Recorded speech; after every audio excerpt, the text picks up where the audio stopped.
Hi everyone! Tara, may bago tayong spot na pupuntahan. Welcome to Milky Way Glamping! This spot is located at Sitio Camocam, New Busuanga, Palawan. This will be our home for the night, guys. Super aesthetic. King-size bed with blankets and towels. Free toiletries and free use of hair dryer. Love this dental kit, guys. Toothbrush made out of bamboo. With a cutie lamp, mini fan, and portable air condition. Electric bladeless fan. This cute aesthetic trash bin and whole body mirror. Plus, this kind of view na makikita mo paglabas mo ng tent mo o diba sinong hindi marerelax. Wow! Dito naman tayo magsha-shower, guys. 2 communal hot and cold shower with shampoo and body wash. Also, 2 communal flush toilets with bidet. And I love this mirror, guys. Ang ganda ko dyan. Eme!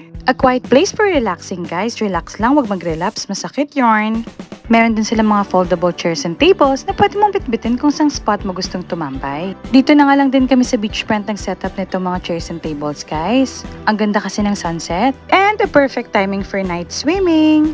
Since gabi na ngayon, guys, eto naman ang itsura ng place. Very warm and dim lang. Literal na recharge and pahinga from noise and crowd. Since on process pa nga ang installation ng wifi nila, don't worry kasi may available naman na piso wifi na malapit. Eto naman ang kitchen nila, guys. Pwede kayo magdala ng food and pwede rin kayo magluto. Syempre may cooking charge. At kung may kasama kayong mga bagets, perfect din itong free use of telescope. May malapit din ng tindahan, guys, just in case may gusto kayong bilhin. Shoutout nga pala kay Zil Tumampil sa staff ng Milky Way Glamping. Thank you sa'yo, super bait and super maasikaso. It's been a long day, guys. Yet, a day full of memories to keep. Thank you for watching, guys. Until our next adventure. Bye! Love, love!